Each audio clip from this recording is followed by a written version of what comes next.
여러분 안녕하십니까? 정관용입니다. 국민의당은 오늘 의원총회를 열고 바른정당과 통합보다는 정책연대부터 이뤄나가자 이렇게 당론을 모았습니다. 안철수 지도부의 통합 움직임에 일단 제동이 걸린 셈인데요. 그동안 통합에 반대하는 입장을 표명해온 정동영 의원의 이야기 잠시 후에 들어보겠고요. 홍준표 대표가 경남지사 시절에 임명한 인사들 문제가 제기되고 있네요. 홍 대표가 임명한 사람들 가운데 무려 5명이 구속될 정도로 문제가 많은 사람들이다 이런 얘기인데 정의당의 경남도당 여영국 위원장의 설명 들어보고요. 오늘 7시 5분 2부에서는요. 어제 청와대에 다녀온 두 분의 위원장을 만나봅니다. 문재인 대통령과 노동계 인사들의 첫 만남이 어저녁에 있었는데 국회 환경미화원 노조 김영숙 위원장 또 청년유니온의 김민수 위원장 두 분을 스튜디오에서 직접 만나봅니다. 그리고 안진걸의 이웃사람 코너에서는요. 이 공공기관 부정채용의 문제 이야기해 볼 텐데 강원랜드 부정채용의 피해자와의 인터뷰도 보내드리겠습니다. 잠깐 광고 듣고 시작하죠.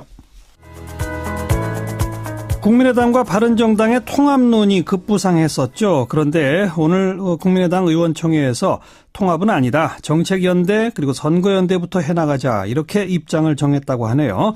애초부터 바른정당과의 통합에 반대 목소리를 내오셨던 국민의당의 정동영 의원 이야기 들어보겠습니다. 안녕하세요. 네, 안녕하십니까. 네. 정 박사님. 그러면 정책연대 그리고 선거연대부터라고 하는 얘기는 그런 걸 거쳐서 통합으로 가자는 얘기입니까? 아닌 겁니까? 그러니까 통합이 아닌 연대 쪽으로 방향을 튼 건지, 네.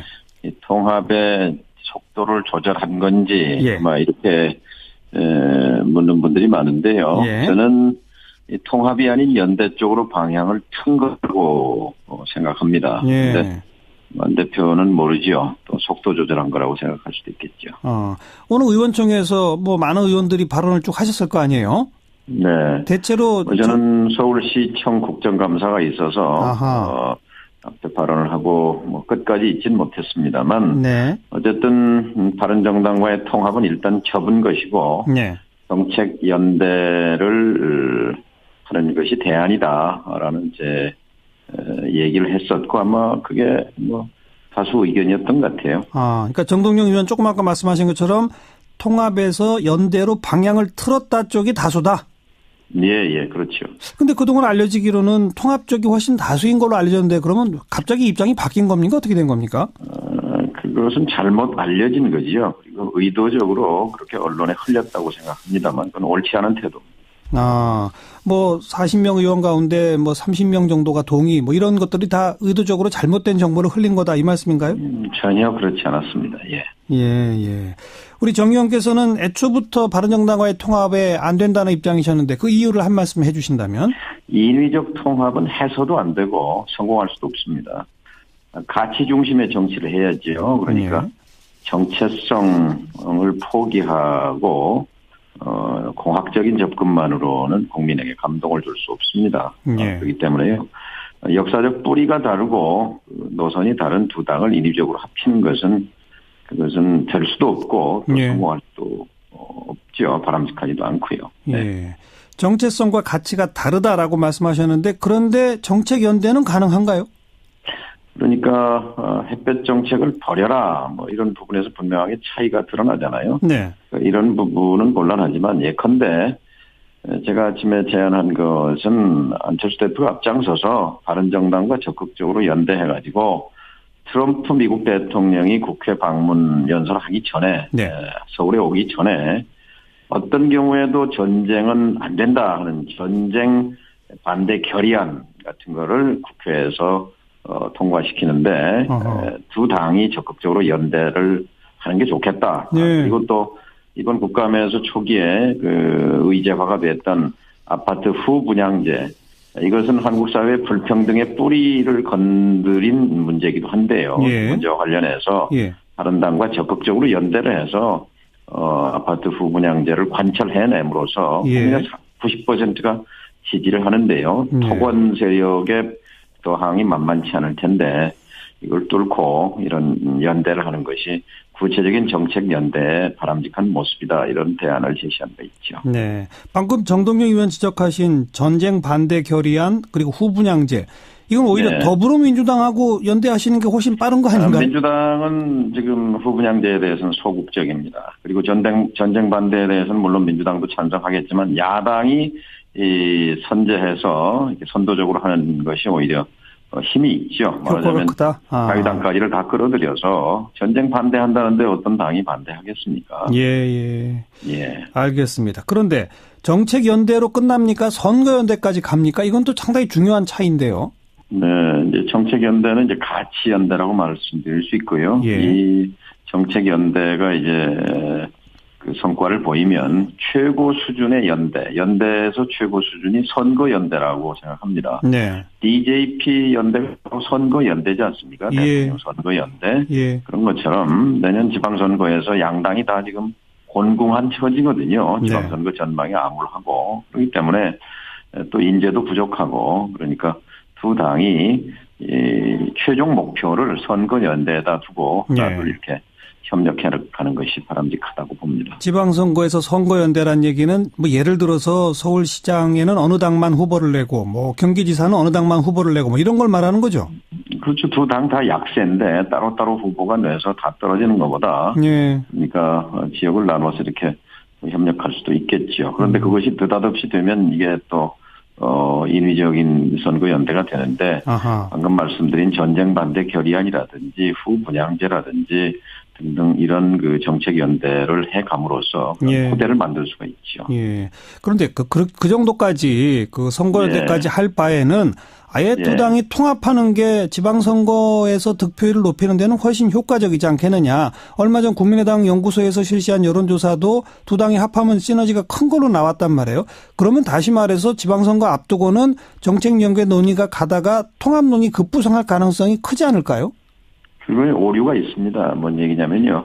40석 국민의당과 20석 바른정당이 합쳐서 60석이 되면 시너지가 난다. 네. 국민의 지지율이 올라간다 이랬는데요. 예.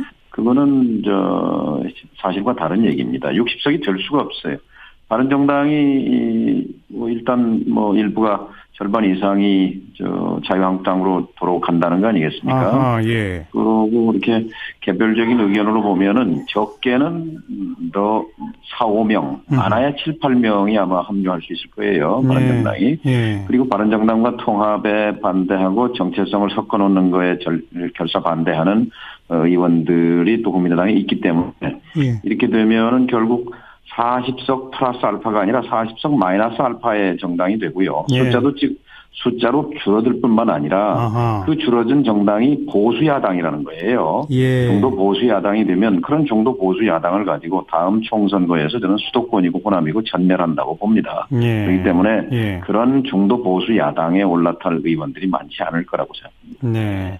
그 말씀은 얼마 전 박지원 의원 같은 경우 통합된다면 자기는 탈당한다는 식의 의사를 표명했는데 그런 의원들이 꽤 있다 이런 말씀이시고 정동영 의원도 만약 통합론이 급부상하면 탈당하실 건가요? 통합을 접었으니 그럴 일도 없을 거라고 생각합니다. 그리고 원칙 없는 인위적인 통합은 일관되게 확고하게 반대하는 입장이고 또 제가 당에 있는 한 그럴 일은 없을 거라고 생각합니다. 네. 반대로 더불어민주당과 조금 더 강력한 정책 연대라든가 이런 거는 불가능할까요? 그러니까 제가 전당대회에서 당대표 선거에서 줄곧 주장한 것이 이 탄핵 연대 바른정당을 고맙게 생각해야 된다. 바른정당이 없었으면 탄핵이 됐겠느냐. 네. 그러니 이 탄핵 연대를 개혁 연대로 진화시켜야 된다.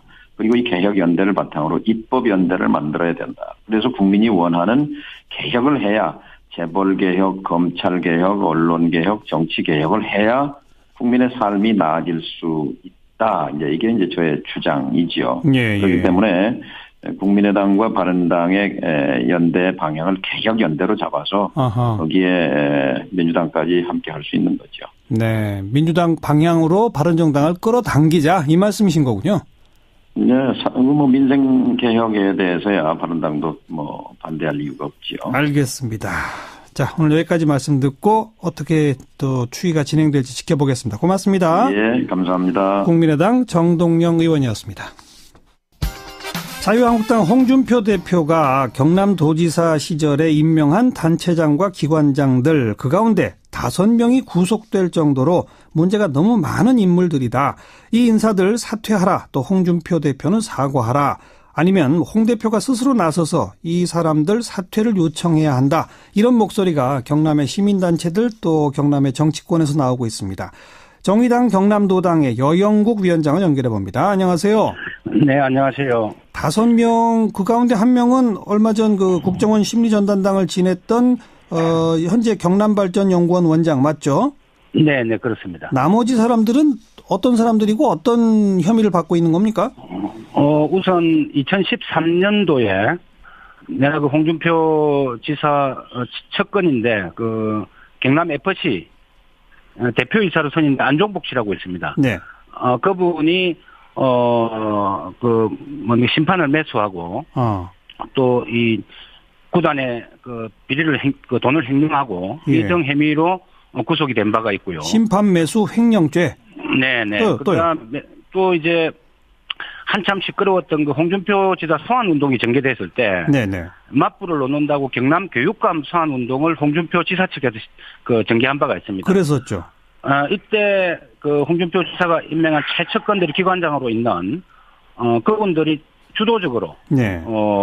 그 일에 개입을 하고 심지어 이제 도민 개인정보 19만 명의 그 정보를 불법으로 빼내가지고 네네. 그걸 가지고 허위 서명을 하다가 예. 주민투표법 위반 등등으로 그때 경남개발공사 사장 아까 앞에 말씀드린 그 경남 FC 대표이사 예. 다른 대표이사입니다. 예. 그 두 사람이 구속된 바가 있고요. 그 두 사람은 이제 허위 설명죄로군요. 그렇습니다. 예. 그리고 또요. 그리고 이제 올 5월달에 대통령 선거가 있었지 않습니까? 네네. 그 홍준표 도지사 후보가 자유한국당 후보로 출마를 하셨는데, 예. 그때 유세장에 경남도의 그 간부가, 네. 이제 그 위협적으로 유세에 참가 동원을 한 거죠. 이게 어린이집 단체를 동원을 한 거죠. 예. 그 혐의로, 지난주에, 구속이 되었고요. 그건 이제 선거법 위반이겠군요. 그렇습니다. 아주 다양하네요. 구속 사유도. 네. 근데 이렇게 문제 있는 분들이 여러 드러나는 걸로 봐서는 지금 나머지 자리 보존하고 있는 분들도 문제가 많다. 이런 말씀이신 거죠? 우선 이제 그 발전연구원장 같은 경우에 구속됐지 않습니까? 네. 그건 경상남도의 정책을 좀 위반하는 싱크탱크 역할입니다. 네네. 정책 전문가를 사실 선임하지 않고, 예. 정치 공작 전문가를 선임을 했단 말이죠. 국정원 심리전담당 출신이니까. 예. 맞습니다. 예. 그때부터, 많은 시민단체나 이쪽에서 전문가가 아니기 때문에, 네. 이거는 제고해야 된다. 이런 비판들이 많이 있었는데, 예. 결국은 이제 이런 사건이 터졌고요. 예. 그리고, 또 여전히 이제 홍준표 지사와 정치적 그 뜻을 같이 하면서, 네. 선거 때마다 이래 출마를 하려는 사람들이 예. 출마했다가 떨어지면은 또 기관장으로 임명하고 이런 분들이 또 몇 분 있습니다. 그러니까 이미 구속된 분들 말고도요. 현재 기관장 맡고 있는 사람들 가운데도 문제 있는 인사가 많다 이런 주장이신데 그렇습니다. 대략 몇 명 정도가 대상인 겁니까? 우선 이제 출차 출연 기관장이 13분입니다. 예. 13분인데 저희들이 뭐 13분 다 아마 물러나라 이러기보다도 전문성이 없거나 또 내년 지방선거라는 정치적 지향성을 가지고 있는 인사들은 네. 물러나라. 예.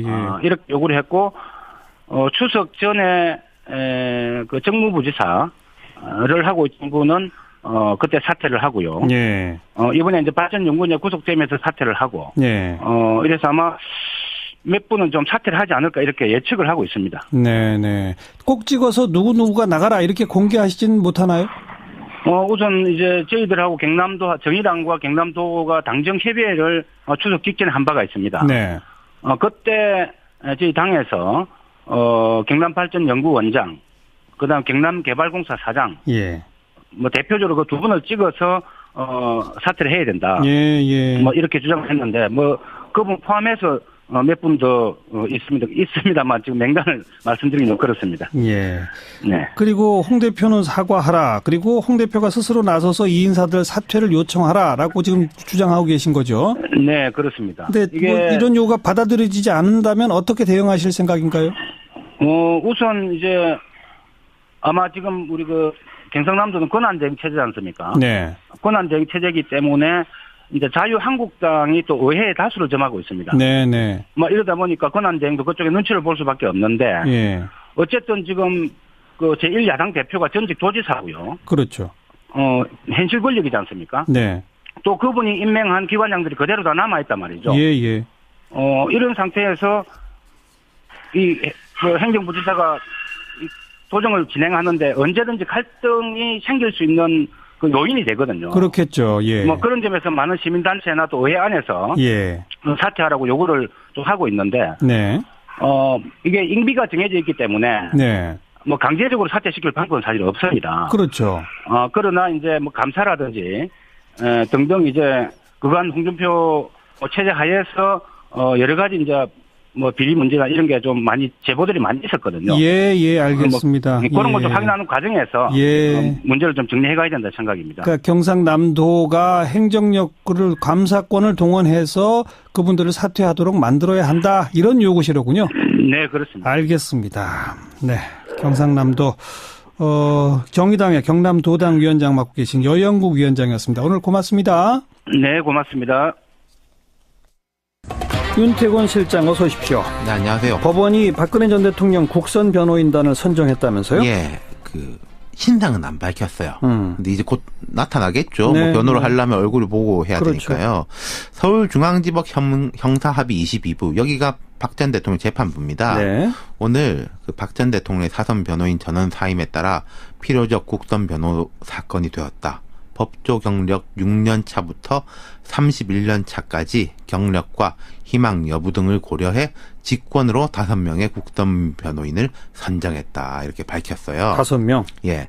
한 사람의 피고인한테 5명의 국선 변호인이 붙는 것은 우리나라 사법 역사상 처음이라고 봐요. 처음이다. 예. 그만큼 힘든 재판이라는 거겠죠? 그렇죠. 그리고 이 국선 변호인이라는 게 보통 사회 경제적으로 힘든 분들이 해당을 받는 거지 않습니까? 자기 돈으로 변호인을 선임할 수 없는 분들. 그런데 이런 부분은 이제 뭐 여러모로 보나 예외적일 수밖에 없죠. 예. 네. 재판부는 이제 12만 쪽이 넘는 수사 기록과 법원의 공판 기록 등 방대한 기록 분량을 고려하고 사실관계 파악과 법리 검토 등이 필요하다고 봐서 원활한 재판 진행을 위해 여러 명의 국선 변호인을 선정하게 됐다. 이렇게 설명을 했어요. 네네. 통상은 한 명씩입니다. 한 명만 하겠죠. 예. 그리고 역대로 제일 많이 선임됐던 게 4명이라 그래요. 4명까지는 있었대요? 근데 이제 5명이 된 것인데. 그런데 그 5명이 지금 이 사건은 처음 접하는 거니까 준비가 전혀 안 돼 있을 텐데요. 그렇죠. 서울중앙지법 소속 국선 전담 변호인 30명이에요. 국선 변호인 이야기가 나온 자체가 이제 지난 16일에 박 전 대통령 변호인단이 일괄 사임하게 됐으니까. 예. 제가 뭐 그분 한 분 한 분을 모르지만은 그때 어떤 분들은 이거 혹시 내가 했으면 좋겠다 생각하는 분들이 있었을 수도 있죠. 예. 그렇다 하더라도 물리적 시간 자체가 부족하고 오늘부터 아마 기록에 대해서 공식적으로 접근할 수 있게 될 겁니다. 그럼 앞으로 어떻게 돼요? 재판이 좀 미뤄지겠네요. 그러니까 법조계 이야기로는 이 대체로 지금까지 뭐 변호사들이니까 뉴스야 봤겠지만은 구체적으로 내용 파악을 하려고 하면은 3주에서 1개월은 걸릴 것이다. 예. 5명이. 예. 그렇다면은 재판은 빨라야 11월 중순쯤 재개될 것으로 예측되고요. 예. 또 하나, 박 전 대통령이 국선 변호인단하고 신뢰관계를 가질 수 있을 거냐. 그게 이제 매우 의문스럽죠. 안 되겠죠. 박 전 대통령은 지금 재판부에 대해서 신뢰를 잃었다 이렇게 밝힌 바가 있고 이건 뭐 전혀 다른 이야기입니다만은 본인의 원래 몸담았던 자유한국당이 탈당 문제로 간접적으로라도 접촉하려고 해도 접촉 자체가 안 되고 있거든요. 네. 이걸 미루어 볼 때 박 전 대통령이 국선 변호인의 접견 요청을 거부하며 재판 진행에 협조하지 않을 가능성이 크죠. 가능성이 크다고 하셨는데 저는 100%일 거라고 생각하는 게 자기 그 변호인들 전부 다 사임시켰는데 법원이 국선 변호인 선정했다고 그 사람을 만난다? 그럼 앞뒤가 안 맞는 거 아니겠습니까? 그러니까. 게다가 재판에까지 안 나올 가능성도 얘기가 나오죠. 예. 박 전 대통령이 그 삼성 재판 때 증인으로 채택이 됐었어요. 네. 근데 재판부에 강제 구인을 거부한 적이 있거든요. 예. 이 강제 구인이 말하자면 구속이랑 똑같은 건데 이걸 이제 우리가 구속을 거부한다 이런 건 좀 말이 성립이 안 되지 않습니까? 네. 근데 이제 이거 어떻게 거부하냐? 그 교도소 문 앞에서 나오라고 하겠죠. 예. 안 나가고 버티고 있는 거예요. 그럼 이제 팔다리를 들고 뭐 끌어내기도 마땅치가 않으니까. 예. 그러면은 이제 강제 구인 거부가 되는 거거든요. 아하. 그럼 재판은 본인이 거부할 수 있어요. 이건 또 권리긴 권리입니다. 네, 네. 그러면은 변호인만 나와가지고 궐석 재판이 되는 거죠. 그렇게 될 가능성이 크네요. 현재로 예. 봐선. 형사소송법상 정당한 사유 없이 피고인이 출석을 거부하고 교도관에 의해 인치할 수 없다고 인정되면 이 인치라는 게 강제 구인이거든요. 예, 예. 그러면 국선 변호인만 출석한 상태에서 공판이 진행이 되는 겁니다. 어쨌든 정상적 공판은 힘들겠네요. 매우 이미 비정상적이죠. 사실 이 상황 자체가. 네, 네. 그리고 뭐 그런 이야기까지 나오고 있습니다. 국선 변호인이 서울중앙지법에 30명인데 혼자 5명을 써버리면은 정당한 기회가 돌아갈 사람들한테 이게 줄어든다. 그렇죠. 뭐 이런 지적도 있긴 있고. 예, 예. 21년 전에 전두환 노태우 전 대통령이 이런 적이 있어요. 똑같은 전략을 썼습니까? 변호인 총사퇴, 국선 변호인 선임, 뭐 예. 이건 다 결과가 정해져 있는 재판이다. 예. 근데 이제 결국 뭐 유죄 판결 뭐 받았죠. 거기다가 뭐 유엔 인권 회의 등 유엔의 인권 침해를 호소한다 이런 것도 마땅치가 않아 보이고 결국은 형량에는 별로 관심이 없는 게 아닌가. 네, 네. 이럴 경우에 차라리 재판이 빨리 끝나라. 형량이 어느 정도 됐든지 간에. 그럼 그 다음에는 뭔가 정치적 해결을 모색해 볼 수 있다. 네. 뭐 사면이라든지. 예, 예. 뭐 그런 쪽으로 흘러가는 것 같습니다. 그런데도 아무튼 뭐 물리적 시간이 필요하니까 11월 중순쯤 그렇죠. 절차는 다 밟아야 되는 거니까요. 연내에 선고가 내려질까 모르겠네요. 그렇죠. 예. 네, 수고하셨습니다. 감사합니다. 윤태권 실장이었습니다. 7시 5분 2부에 다시 올게요.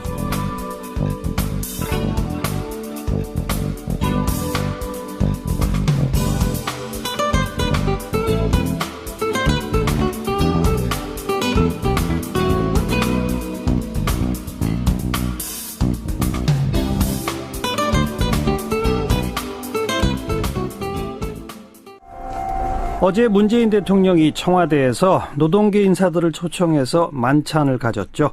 민주노총 측 불참해서 참 아쉬움이 있습니다마는 어쨌든 문 대통령이 노동계를 대화의 장으로 끌어들이려고 노력하고 있다. 이런 점은 확인된 자리였는데 어제 그 자리 분위기 좀 듣기 위해서 거기 참석하셨던 두 분의 위원장을 오늘 스튜디오에 초대했습니다. 국회 환경미화원 노조의 김영숙 위원장 어서 오십시오. 감사합니다. 네. 반갑습니다. 그리고 청년유니원 김민수 위원장 어서 오십시오. 네, 반갑습니다. 네.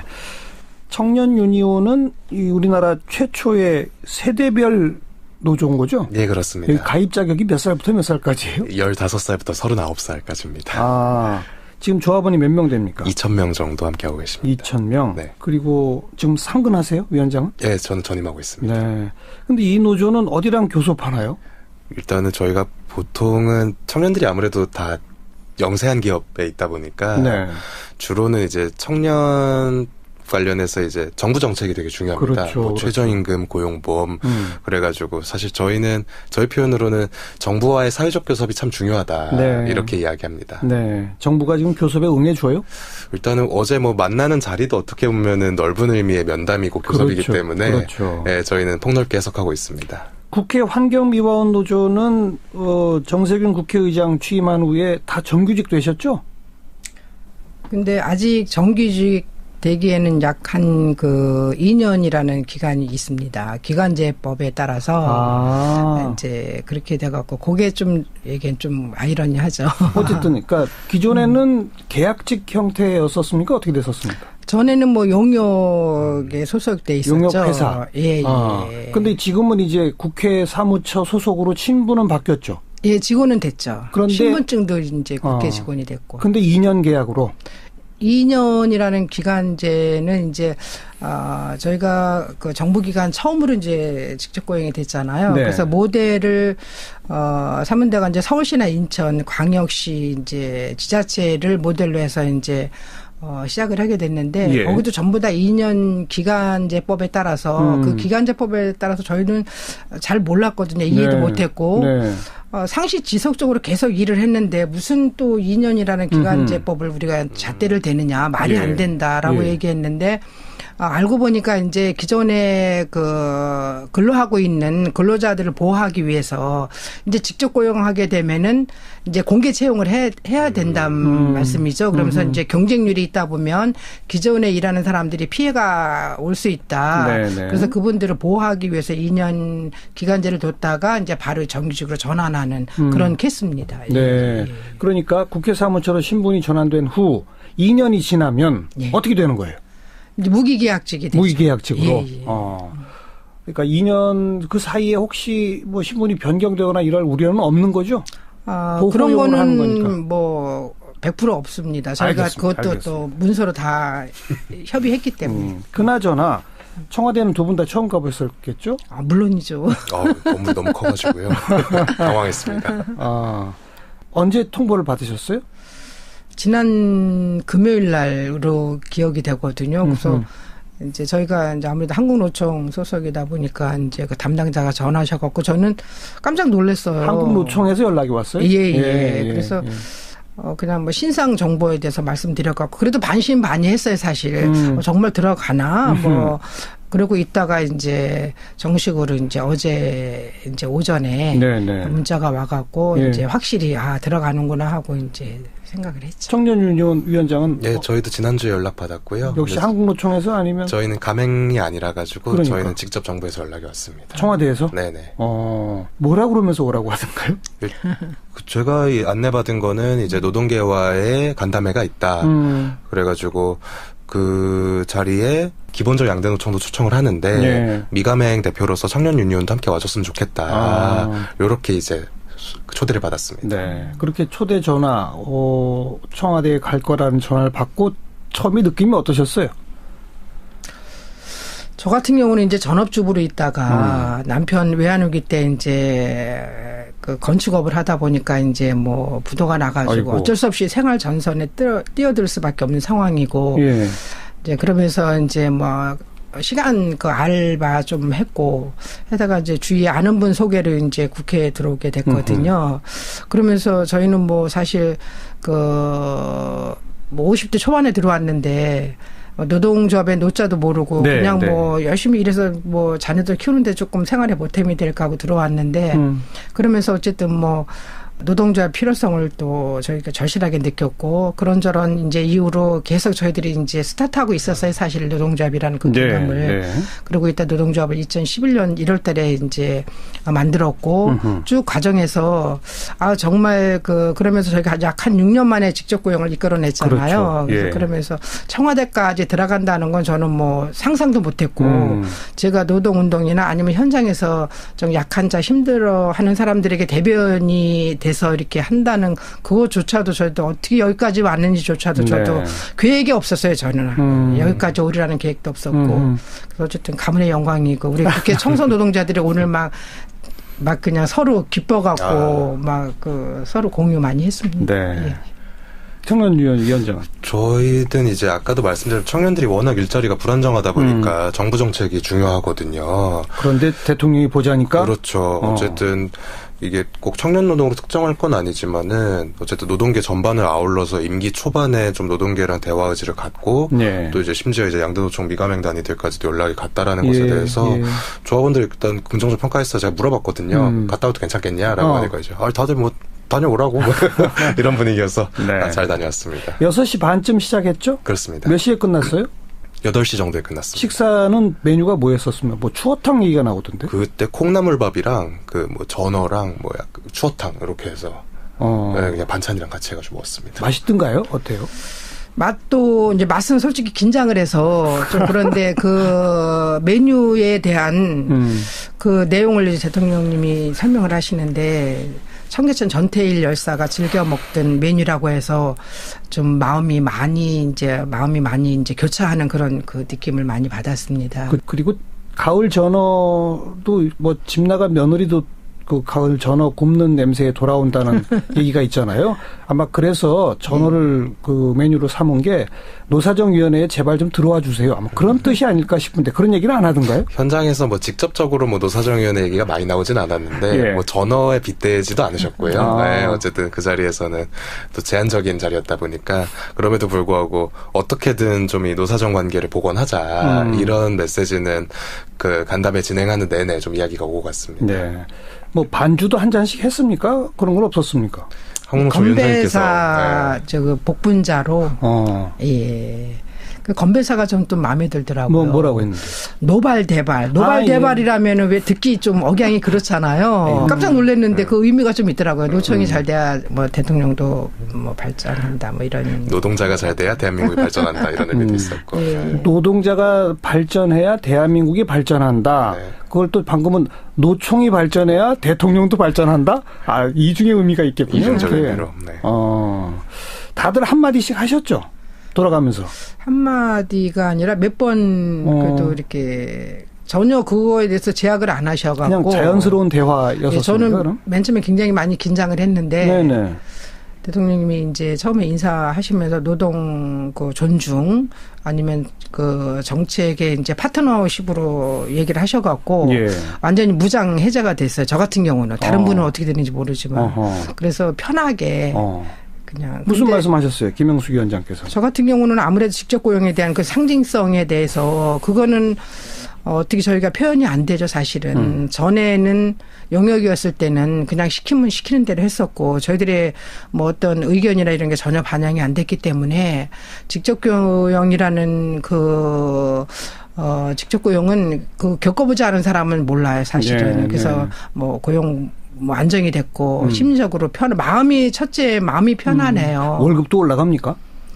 저희는 이제 아무래도 정부 기관이다 보니까 정부의 예산에 이제 맞춰서 하기 때문에 임금은 사실 다른 그 이제 지자체나 일반 기업보다는 좀 그렇게 많지는 않죠. 근데 임금보다 더 중요한 거는 그거 앞으로 이제 많이 인상이 되리라고 저는 이제 기대하고 있는데 무엇보다 고용 안정이 우선이다. 네. 예. 네. 그런데 다른 정부 기관에도 이런 그 환경미화원 노조들이 다 있을 거 아니에요? 있죠. 거기는 정규직 언제 된답니까? 그 저희가 아까도 말씀드렸지만 정부기관 최초로 이제 청소년 노동자 측에서는 처음이 돼갖고 이제 또 대통령님이 그 이제 당선되시고 나서 최초로 이제 인천공항에 가서 이제 공공기관 비정규직 제로로 하신다고 하셨잖아요. 선포하셨잖아요. 그러면서 지금 이제 세종정부청사 같은 경우도 올해 이제 추진하고 있는 걸로 알고 있고 인천공항도 저희 같은 경우는 사실 아쉬운 게 노사 간에 이런 저희도 뭐 이런저런 설문조사도 했지만 아예 협의체를 만들지 않고 저희는 그냥 직접 고용 가는 게 저희는 목표이기 때문에 그냥 그렇게 갔는데 지금 이제 정부기관 직접 고용하는 그 기관을 보면은 노사 협의체를 이제 외부에 이제 유능한 인사들도 같이 동참해서 그렇게 해서 지금 이제 하는 걸로 알고 있거든요. 추진하는 걸로. 그래서 엊그제도 제가 정부 청사 거기 이제 노조위원장하고 통화를 했는데 거기는 이제 저희는 기간제를 아까 말씀드린 것처럼 기간제법에 적용이 돼서 2년 후에 무기각직 된다고 말씀드렸는데 거기는 곧바로 2018년 1월 1일부터 무기계약직으로 가는 걸로 지금 얘기가 되고 있어요. 이제 문서만 사인하는 것만 남아 있다. 그래서 굉장히 저희도 희망을 갖고 있습니다. 네. 대통령한테 좀 빨리 해달라고 때도 좀 쓰시지 그러셨어요. 그 말씀을 했습니다. 자, 김민수 위원장은 어떤 얘기를 하셨습니까?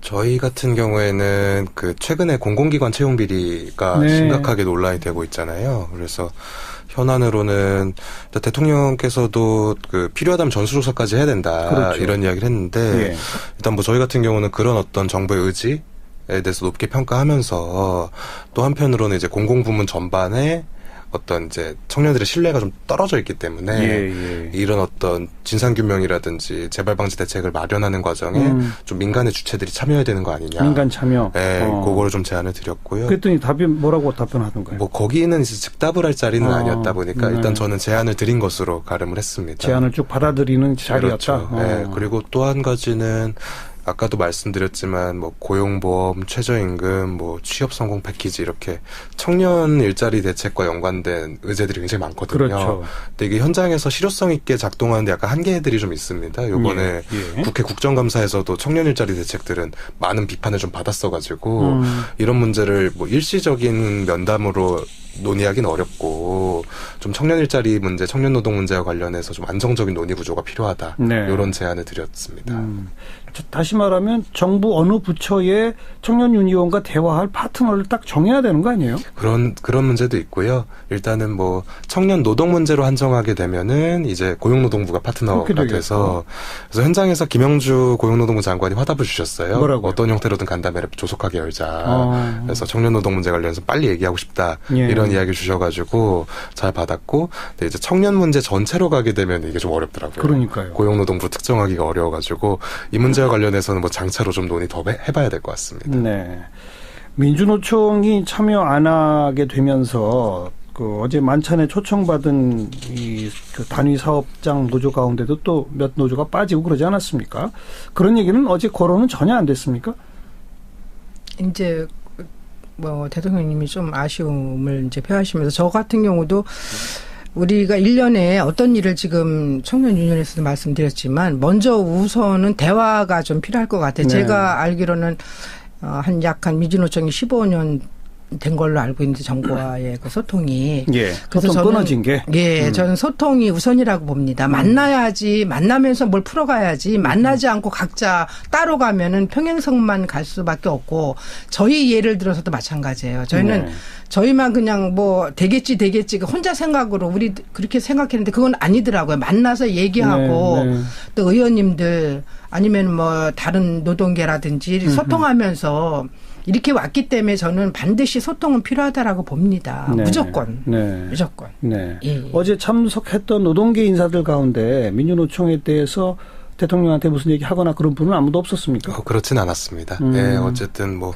청와대 입장에서 아쉬운 표현하셨고, 근데 이제 다만 뭐 민주노총 입장도 이해가 될 수 있잖아요. 왜냐면은 이제 당연히 뭐 간담회를 준비하는 과정에서 상호 만나는 자리이기 때문에 이 자리에 대한 기대나 상이나 이런 것들이 전 다를 수도 있었다고 생각해요. 그렇죠. 예. 그래서 그런 것도 이해가 되기 때문에 뭐 어제 자리만 날이 아니었기 때문에 차제 어떤 형태로든 계속 뭐 물꼬가 좀 트이지 않을까 뭐 저는 그렇게 전망하고 있습니다. 글쎄요, 뭐 정확한 그 상황 파악을 더 해봐야 되겠습니다만 민주노총 소속 단위사업장 노조를 만찬에 초대하면서 민주노총 지도부와 충분한 소통이 안 됐던 것 같아요. 뭐 제가 민주노총 소속은 아니라서 잘은 모르겠지만 아무튼 그런 게 조금 좀 아쉽고 입장 차이가 조금 그것도 소통에 조금 뭐 좀 덜 된 부분이 그러니까요. 아닌가 싶습니다. 좀 여러 가지 면에서 그런 면에서 좀 아쉬운 상황인데 앞으로 이런 자리를 또 갖겠다든지 뭐 그런 얘기들은 없었습니까? 아무튼 이제 노사정위원회가 이제 시작으로 해서 이제 한다라면은 큰 틀에서는 아무래도 이제 그 이쁜 임원분들이나 이제 노총 그 양대 노총에서는 그런 분들이 아무래도 큰 역할을 해주시지 않을까 싶습니다. 저는 큰 줄기에서는 노사정위원회가 많이 거론됐는데, 근데 이제 틀은 사회적 대화로 놓고 보면은. 이게 이제 대동맥이 있으면 모세혈관들도 있는 거잖아요. 그렇죠. 그래서 큰 대화는 이제 큰 줄기는 이제 양대 노총 중심 파트너십 같더라도 워낙 이제 한국 사회 노동현안들이 묶여서 안 풀렸던 것들이 오래됐잖아요. 그래서 이게 그냥 사실 노사정위원회 하나로만 갈 수 있다. 저는 그렇게 보진 않아요. 그래서 노사정위원회뿐만 아니라 정부와 노동계가 물 밑에서 또 물 위에서 다양한 형태로의 어떤 자리들이 좀 만들어져야 된다. 그래야 소위 말하면 전통적인 노사정위원회로만 담을 수 없었던 다양한 현안과 과제들이 논의될 수 있다. 저는 그렇게 생각하고 있습니다. 지금 말씀 잘하신 게 저희도 이제 국회에 있다 보니까 아무래도 입법부자 잖아요. 그래서 저희 같은 경우도 예를 들면 저희 국회 청소년 노동자뿐만 아니라 그 법을 제정을 많이 해요. 의원님들이. 그런 것들 많이 이제 도움이 됐고 같이 아울러서. 근데 그런 것들은 아직 이제 국회에 잠자고 있고 이제 서로 이제 노동계나 정부나 각 부처에서 이거는 큰 관심을 갖고 우리나라 대한민국이 여기 이 자리까지 온 건 노동자들의 저는 힘이라고 보거든요.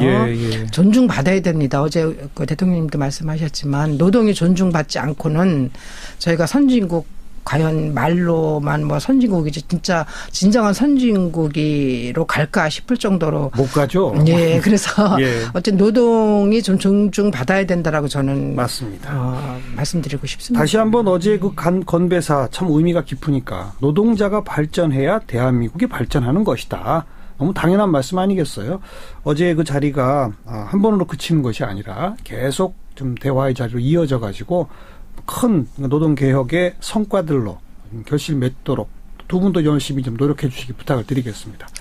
예, 각자 그 자리에서 열심히 네. 활동해야 될 것 같습니다. 예. 나와줘서 고맙습니다. 대단히 감사합니다. 고맙습니다. 국회 환경미화원 노조의 김영숙 위원장 또 청년유니온의 김민수 위원장이었습니다.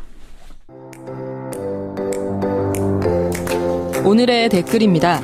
방금 어제 청와대에서 문재인 대통령과 노발대발한 시간을 가진 두 분 만나봤습니다. 앞으로 노동 관련 문제들이 잘 풀렸으면 좋겠습니다. 또 마음 놓고 일할 수 있는 사회가 되었으면 좋겠습니다 하는 희망과 기대의 문자들이 눈에 많이 띕니다. 또 8672번님은 첫 술에 배부를 수는 없겠지만 만남이 시작되었으니 지속적인 만남으로 좋은 결과 있기를 응원합니다 하셨고요. 그 외에도 불참한 민노총의 아쉬움을 말씀하신 분들도 보이시네요. 7461 또 박성근님은 민노총 청와대 불참은 참으로 유감이다. 국민과 함께하는 모습 보고 싶다 하는 말씀 주셨습니다. 그리고 내일 아주 특별한 콘서트가 광화문에서 준비 중이라 소개해드립니다. 바로 CBS 뉴스 부활 30주년 기념 감사 콘서트입니다. 날씨가 좀 쌀쌀하겠지만 따뜻하게 옷을 챙겨 입으시고요. 광화문 광장으로 내일 저녁 6시 30분에 찾아오시면 됩니다. 9336번님은 내일 퇴근 즉시 CBS 감사 콘서트 갑니다 하면서 벌써 출석 체크해 주셨네요. 지금까지 오늘의 댓글이었습니다. 네, 김다운 PD가 수고해 주셨고요. 이제 사운드 오브 뉴스 시간입니다. 김민아 기자 어서 오세요. 안녕하세요. 오늘 들어볼 뉴스요. 자유한국당 의원들이 이제 국정감사에서 오늘도 박원순 서울시장 또 맹공격을 했는데요. 이 소리를 같이 들어보시죠. 이분이 구린 데가 없다면 왜 이렇게 자료 제출 요구에 민감하게 반응을 하는가. 불타오르네. 대부분 민주당 국회의원 놈들이 다 내 후배들인데 네. 들이 날 괴롭힐 일은 없고 그래서 나한테는 정용기 씨가 또 아니에요. 나한테는 별것도 아닌 제가 볼 때는 상당히 무서워서 국정감사 하겠습니다. 운동했다는 좌파 이분들 착한 척 깨끗한 척 바른 척 생쇼는 다 하면서 실제로는 하는 짓이 이 모양인가 정말로. 그런 식으로 전화를 한 것은 제가 봐도 정말 이해가 잘 안 되는 생각은 되고, 근데 이제 의원님 이게 오해가 조금 있으신 것 같습니다. 네. 앞에 그 의원은 어떤 사람이고 전화 목소리는 누구고 좀 설명해 주세요. 오늘 이제 국회 국토교통위에서 열린 서울시 국정감사장에서 나온 얘기인데요. 자유한국당 정용기 의원이 이제 문제제기를 하는 그런 소리였고요. 예.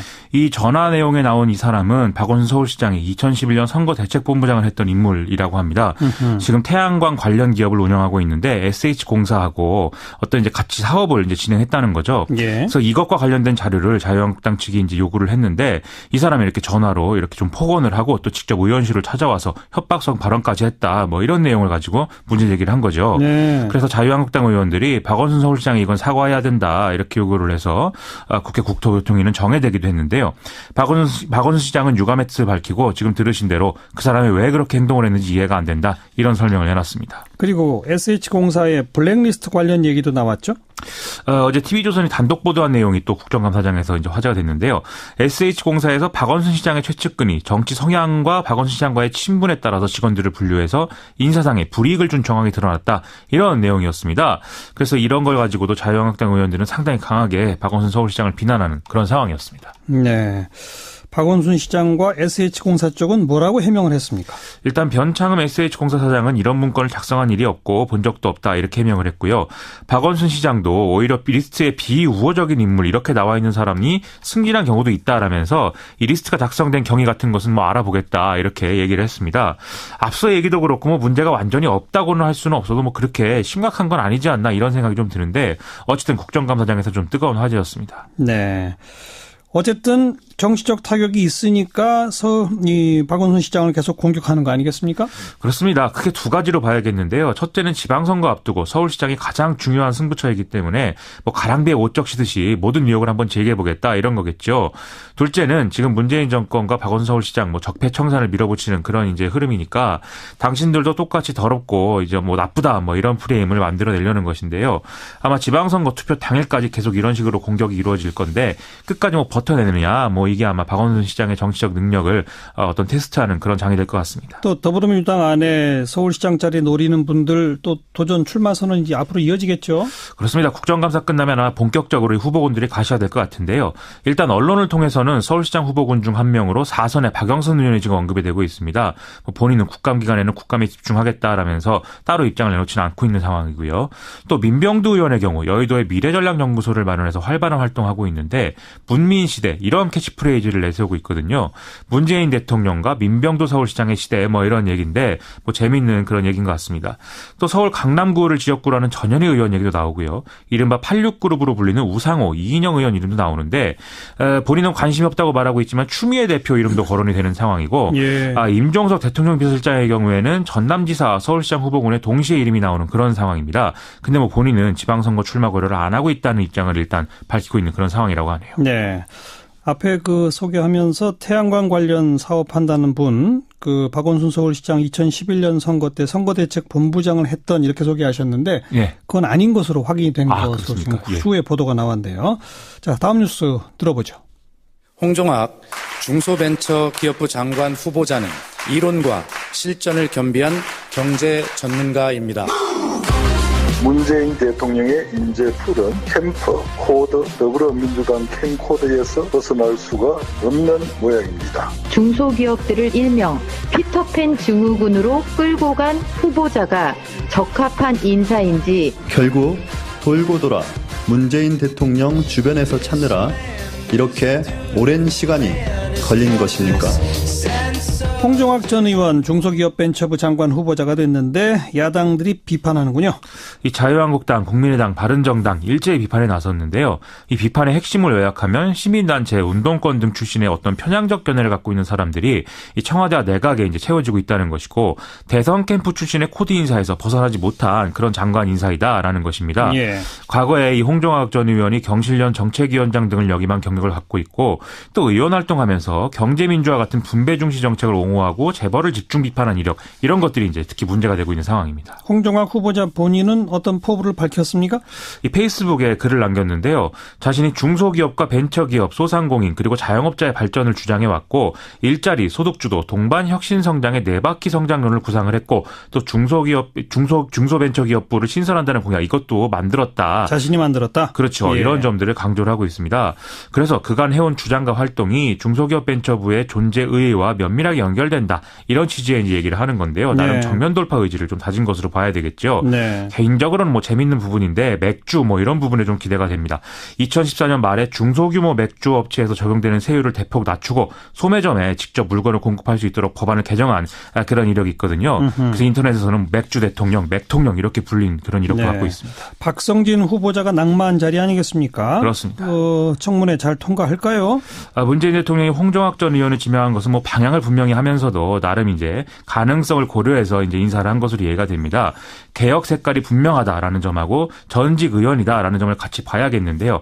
아무래도 의원 출신은 대중적 검증이 좀 됐기 때문에 청문회를 쉽게 통과한 선례들이 있어서 뭐 의원 프리미엄이다 이런 얘기가 나올 정도라는 거죠. 다만 벌써부터 좀 도덕성 관련 의혹 제기가 있는 분위기여서 우려가 되기는 하는 상황입니다. 어떤 의혹이요?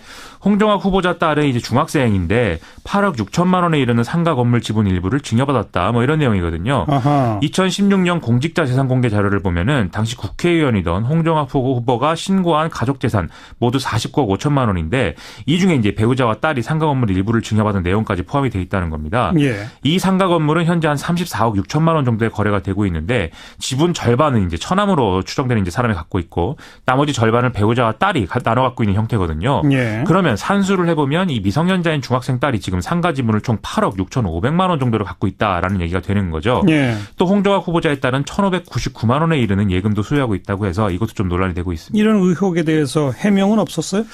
장모의 건강이 나빠지면서 장모가 갖고 있던 이 건물 지분을 외손녀에게 증여한 것이다. 그리고 이것에 대해서는 증여세를 다 납부했다라는 게 홍정학 후보자의 이제 해명인데요. 예. 근데 또 일부 언론 보도에 의하면은 이 미성년자 딸이 이 상가 건물을 통해서 임대소득을 얻고 있는 걸로 추정된다. 이런 얘기도 나와서 좀 법적으로는 문제가 없더라도 도덕적으로는 논란될 사안 아니겠느냐. 이런 문제 얘기도 있는 모양입니다. 청문회를 좀 지켜봐야 되겠네요. 다음 뉴스 들어보죠. 동의하는 대표 손 들어주세요. 반대하는 대표 손 들어주세요. 없습니다. 어제에 이어서 중국 소식인데 시진핑 주석 후계자는 결국 지명이 안 됐죠? 오늘 정치국 상무위원 명단을 발표했는데 어제 말씀드린 대로 후계자로 볼 수 있는 인물은 이제 포함이 안 됐습니다.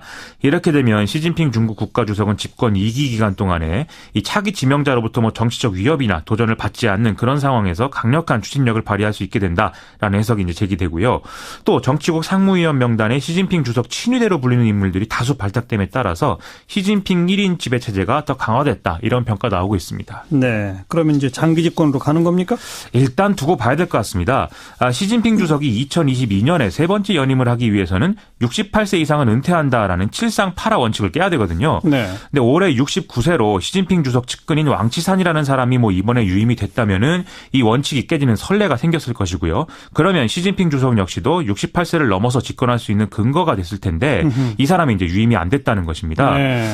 또 국가주석 말고 당 주석직이 신설되느냐 이것도 이제 관심거리였는데요. 신설이 안 됐거든요. 이 당 주석은 정치국 상무위에서 비토권을 행사할 수 있어서 상당히 막강한 권한인데 지금 이대로면은 시진핑 주석도 이 정치국 상무위에서는 형식적으로는 n분의 1 투표권을 행사한다라는 얘기죠. 예. 또 애초에 후계자로 거론됐던 사람들 상무위원은 아니지만 적어도 정치국원으로 지명되긴 한 점도 좀 평가를 해야겠는데요. 일단 후계 구도 자체는 원점으로 돌리긴 했는데 어쨌든 정치국 내에서의 경쟁을 통해서 능력 있는 사람을 2기 기간 동안 후계자로 발탁할 가능성 이건 남아있다 이렇게 봐야 된다는 겁니다. 네. 하지만 기존의 체제와 비교하면 장기 집권으로 한 발짝 나간 것은 사실이다. 이런 평가 가능할 것 같습니다. 그건 더 두고 봐야 된다. 그렇습니다. 이런 중국의 변화가 우리나라에 미칠 영향은요? 가장 관심이 큰 부분이 북핵 문제인데요. 도널드 트럼프 미국 대통령이 최근 언론을 통해서 좀 의미심장한 얘기를 했습니다. 그간 참아왔지만 이번에 시진핑 중국 국가주석이 강력한 권한을 얻게 되면 이 북핵 문제에 대해서 실질적 행동에 나설 것을 촉구하겠다라는 얘기거든요. 네. 이 다음 달 3일부터 14일까지 한중일 3국에다가 에이펙 정상회의까지 참석하는 일정으로 트럼프 대통령이 아시아 순방을 오는데 아베 신조 일본 총리, 시진핑 국가주석을 만나고 우리나라에서는 국회 연설까지 하게 되니까 이 기간 동안 북핵 문제 해결의 모멘텀이 형성될 수 있을지 주목을 해봐야 될 것 같습니다. 우리도 외교전에 전면적으로 나서야죠. 그게 그렇습니다. 그래서 오늘 이제 시진핑 주석에게 문재인 대통령이 축전도 보냈고요. 어제는 아베 신조 총리와 통화도 했는데요. 좀 잘 관계를 풀어서 이번엔 좀 확실히 북핵 문제 해결할 수 있는 그런 전기 만들었으면 좋겠습니다. 네, 수고하셨습니다. 고맙습니다. 김민아 기자였습니다. 어렵게 살아가는 우리 이웃들 돌아보는 안진걸의 이웃사람 코너입니다. 오늘은 공공기관 부정채용 이야기를 해보겠습니다. 이렇게 되면 취준생들이 다 들러리가 돼서 더 어렵게 살아갈 수밖에 없게 만드는 거 아니겠습니까? 참여연대 안진걸 사무처장 어서 오십시오. 네, 안녕하십니까. 이번에 이 강원랜드 때문에 떠들썩해졌습니다만 사실 이게 어제 오늘 일이 아니잖아요. 그러니까 예전에는 무슨 방송사는 백 없으면 못 들어간다는 유명한 말이 있었잖아요. 그다음 민간 대기업도 그랬고. 근데 그래도 상대적으로 공기업이나 공공부문은 좀 투명해지지 않았느냐라는 분석이 있었는데 네. 이번에 감사원에서 뭐 100여 건이나 되는 채용 비리가 공기업에서 있었다고 발표한 거예요. 그러니까 그거랑 그다음에 뭐 강원랜드는 518명 합격자 전원이 불법 부당 뒤에 청탁의 배경이 있었다라는 거 알려지고 거의 전원. 그다음에 금감원에서 또 불법 채용 비리가 있었다라고 확인됐는데 이어서 바로 우리은행에서 국정원하고 금감원이 또 압력을 행사해서 그 고위직을 이렇게 자제를 포함시켰다는 게 있었고 최근에는 국정감사에서 이제 SR 그 수서발 고속철도 있잖아요. 거기에서 필기 전형 없이 면접에서 높은 점수 주고 그다음에 직무평가 D등급 받았는데 서류 전형 면접에 높은 점수를 주는 거. 그러니까 이러면 시험을 인적성 시험을 보잖아요. 그것을 조작하기는 어렵잖아요. 그걸 평가 항목에서 아예 빼버립니다. 서류하고 면접에서는 조작하기 쉽잖아요. 서류에서는 불법 부당 채용자들만 추리거나 그다음에 그렇게 추린 사람 중에 면접은 굉장히 주관적이잖아요. 거기서 시험을 아예 안 봐버리거나 시험 본 것을 약속한 걸 어기면서 배제해버리고 서류 면접에서 점수를 조작하고 순위를 조작해버리는 거죠. 네. 이런 방식대로. 그리고 최근에 가장 유명했던 데는 중소기업진흥공단에서 최경환 의원이 자기 인턴 비서관을 지금 재판받고 있죠. 있죠. 재판 불구속 기소까지 됐는데요. 예. 결국 거기에 연루됐던 사람들은 처음에 저항했는데 그 압력받고 어쩔 수 없는데 구속까지 되어 있어요. 네. 실제로 근데 이걸 압력을 행사하고 내가 결혼시킨 아이니까 채용시켜. 마지막에 이랬다는 거잖아요. 지금 검찰 수사 결과에 하면. 예. 근데 그 사람은 지금 불구속 상태 재판받으니까 그에 대한 문제제기도 했는데 어쨌든 점수가 안 되는 후보자를 위해서 조작을 걷어받아 도저히 면접에서 안 된다 하니까 야 그냥 채용시켜. 그러니까 이게 가장 막문의 방식이죠. 야 그냥. 예, 내가 결혼시키나요. 그다음에 네. 이번에 감사에 밝혀진 석유공사 사장은 없는 자리인데 2자리를 만들어요. 내 친구 1억세를 갖고 와요. 야 1억 넘은 자리로 그냥 넣어. 이제 이런 것도 아주 정말 무식하면서도 전통적인 방식이죠. 예. 네. 그런데 뭐니 해도 강원랜드가 해도 너무했다는 얘기가 들을 수밖에 없는 맞습니다. 게 아까도 언급했지만 2012년, 13년 2년 동안에 518명을 뽑았는데 그중에 493명. 예, 맞습니다. 이게 부정청탁에 의한 것이라는 거 아니겠어요? 95%쯤이라고 처음에 보도왔는데 나중에 이걸 특정 보도한 한겨레 신문에서는 518명 전원이었다. 아, 그래요? 예, 다만 5% 정도는 거기서 미리 인턴이나 아르바이트로 일을 했기 때문에 완전 부정으로 보기 어렵다. 뭐 이런 분석인 것 같아요. 그러니까 그럼에도 불구하고 분명한 것은 청탁자가 붙어 있었다는 겁니다. 그러니까 강원랜드가 전형적으로 518명을 여기 지금 문제가 된 국회의원들 염동열, 이희재, 김기성, 이강원, 권성동, 한경호, 한성구, 김한표 이렇게 7명이 청탁으로 나오거든요. 의혹입니다. 의혹. 최종 사실이 확정된 건 아니까. 아무튼 이 명단이 지금 이미 언론에 보도 나왔기 때문에 확인하는데 이 사람들뿐만 아니라 뭐 관내 경찰서장이라든지 강원랜드 사장이라든지 뭐 동네 유지라든지 다 명단에 청탁자 이름이 붙어 있다는 것이고요. 인적성 시험 봤는데 그건 평가에서 빼버린 겁니다. 그럼 서류하고 면접에서는 아까 말씀드린 고의적으로 조작이 가능하잖아요. 주관적으로. 그러니까 이 뉴스를 접하고 청년들이랑 그다음에 학부모 부모님들이 국민들이 헬조선이 따로 없구나. 이게 헬조선이다. 정말 피는 영문도 모르고 떨어졌던 사람들이 이유가 지금 다 밝혀진 겁니다. 바로 그렇게 떨어지신 분 한 분을 전화로 좀 연결하겠습니다. 바로 그 2012년과 13년 2년 연속으로 강원랜드 채용에 응시했다가 불합격한 분이에요. 성함을 밝히질 원하지 않으셔서 그냥 물어보겠습니다. 안녕하세요. 네, 여보세요? 네, 안녕하세요. 네, 안녕하세요. 2012년, 13년 2번 응시했다 2번 다 불합격하셨다고요? 네네. 2012년에서는 언제 불합격하셨어요? 12년도가 서류에서 아마 떨어졌을 거예요. 2013년은요? 최종 면접에서 탈락했던 걸로 기억합니다. 전형 절차가 어떻게 됩니까? 먼저 서류 전형, 그 다음에 시험을 몇 번 봐요? 시험은 인적성 시험 한 번 보는 걸로 기억해요. 인적성 시험. 네네. 그리고 그 인적성 시험 성적에 따라서 최종 면접으로 바로 가는 겁니까? 네네네. 최종 면접 가서 면접 보고 뭐 합격자 발표하고 뭐 신체 검사 같은 거 하고 이렇게 가는 걸로 알고 있어요. 예. 인적성 시험은 2013년도에 잘 보셨어요? 제 생각으로는 잘 본 것 같은데. 예. 네. 전공이 마침 또 카지노 학과를 나오셨다고 제가 알고 있는데 맞습니까? 네, 맞습니다. 저 같은 경우는 고등학교도 관광 특성화 고등학교를 나왔고 대학교도 카지노 관광 계열을 나왔습니다. 예. 그리고 고향이 태백 출신이시라고요? 네, 저는 폐경 지역 출신입니다. 그럼 그런 분들은 강원랜드 채용할 때 우대 조건이 있다면서요?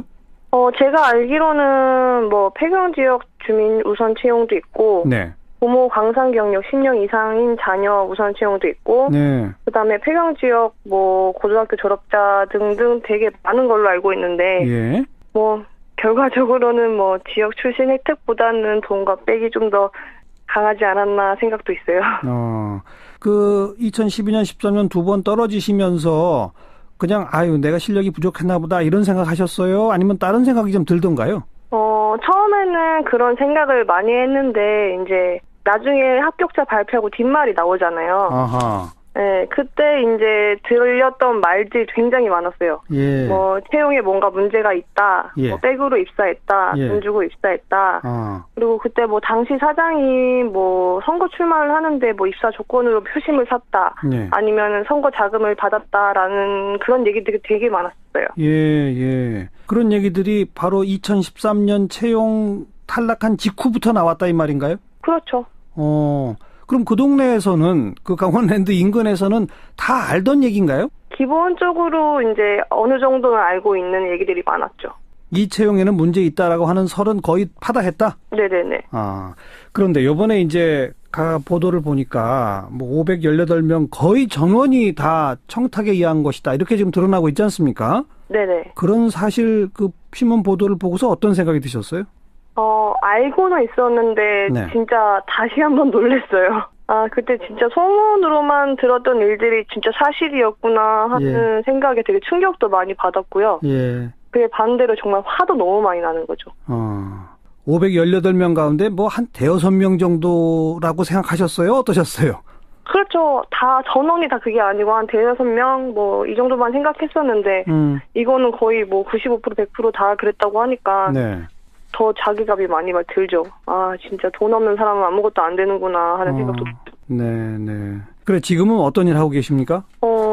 그때 뭐 준비하던 거 실패하고 태백에서 일자리 구하다가 안 돼가지고 지금 타 지역에 나와서 다른 일을 하고 있어요. 고등학교도 대학도 그쪽을 노리고 다 그 경력을 쌓은 건데 어떻게 보면 학력도 그죠? 그렇죠. 6년 거의 6년을 그쪽에다만 쏟아 부었는데. 예. 지금 거기 그렇게 부정으로 해서 합격해서 일하고 있는 사람들한테 한마디 해주신다면요?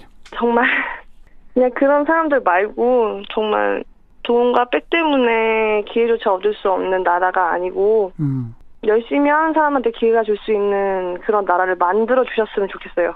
네. 이번 사태를 통해서. 네. 대통령이 그 부정해서 취업한 사람들은 그 취업 자체를 무효화시켜라 뭐 이런 지시까지 했기 때문에 혹시 뭐 상황이 어떻게 전개될지는 모르겠습니다만은 강원랜드에서 대거 또 신규 채용을 하게 될런지도 모르거든요. 네네. 어떻게 생각하세요, 그건? 신규 채용을 하면은 지원은 많이 하겠지만 그 회사에 대한 이미지가 너무 안 좋아져가지고 많이 신뢰를 잃지 않았을까 싶은 생각이 듭니다. 예. 저 같은 경우도 다시 모집한다고 해도 넣을 생각도 없고 제 주변에서 그렇게 떨어진 분들이 다 그렇게 생각을 하세요. 그래요? 네네. 이제는 좀 공정하게 채용하겠다 하면 한번 응시해 보시지 그러세요? 공정하게 채용할까요? 그런 불신이 너무 강해가지고. 알겠습니다. 네, 말씀 잘 들었습니다. 네. 참 깜짝 놀랐습니다. 아니 제가 인터뷰를 하면서 대통령이 이런 지시까지 했다.